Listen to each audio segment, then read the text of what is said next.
Hi guys, my name is JP Omari and I'm the director of Streetfunk Limited, which is a hip-hop dance school based in Brighton, in East Sussex.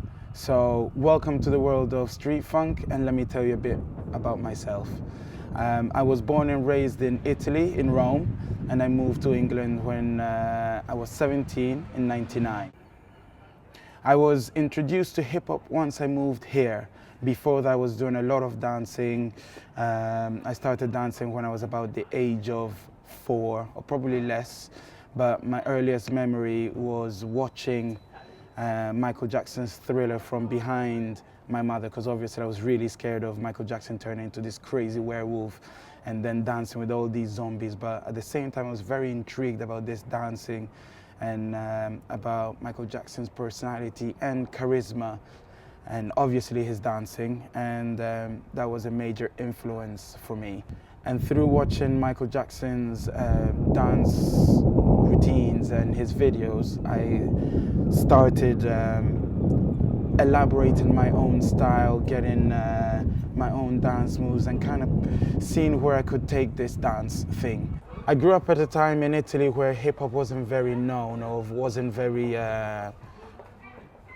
popular in the charts. It was very underground and I didn't know anything about that. So a lot of my influences come from pop. So bands like Take That, E17, Backstreet Boys and Sing, they were people that really influenced me in terms of street dance and dancing with other people, formations, dancing in a group, all those kind of things. And breaking didn't really come into my radar until I saw Jason Orange from Take That do a Munch Mill in one of the shows. And that completely blew my mind. I was like, right, I want to learn to spin on the floor like that. And by watching their performances more, I actually realized how much breaking was involved in Take That shows.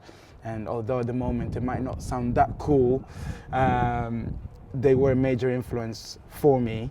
And then I was able, through Take That, see what else was available in the world of breaking. And then had major groups influence me, groups like Artistic Crew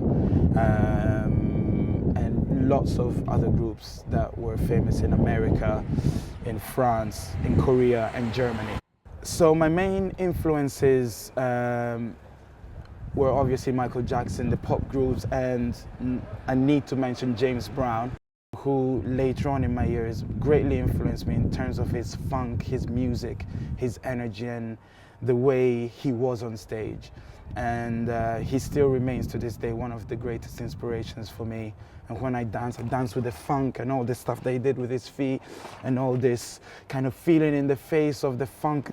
The energy is something that I love, and especially when I'm teaching and I see kids doing that without actually realizing that James Brown was one of the OGs, the founders of his dance and the soul and the funk.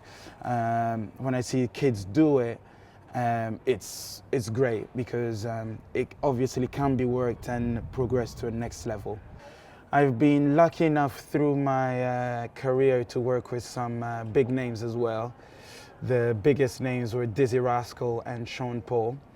Dizzee Rascal happened because I won a competition known as Vauxhall Tribes, which is organized by Vauxhall, and they were going around the country looking for the best urban talent. So they were looking for b-boys, beatboxers, MCers and graffiti artists. I was lucky enough, or let's say talented enough, to win the b-boy part of that competition, and the prize was to perform at one of Dizzee Rascal's shows on his nationwide tour.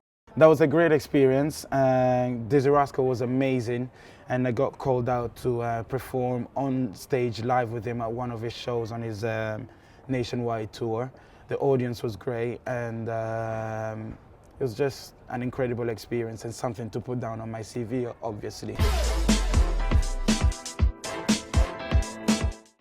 Street funk I set up when I started working as a freelance dancer in Brighton, and teaching groups of young people in different parts of Brighton. And then I was lucky enough to get my break when I auditioned for Strictly Dance Fever on BBC in 2006 and managed to get in.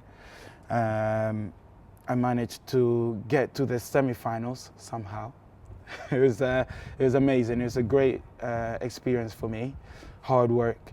But then coming back from that, I was able to use what I had learned in those 7 weeks of being in that show and help other people, other young people, progress and build upon their dreams, and even just getting them to do something positive with their energy and channel it in the right way, rather than them being on the streets causing chaos, whatever. Street Funk was set up as a way of engaging young people and older people as well. If you feel like you want to bust it out and you're a bit older, it's all good. And yeah, we set Street Funk up as a way of teaching young people and older people dance moves, hip hop dance, and getting them knowledgeable about hip hop.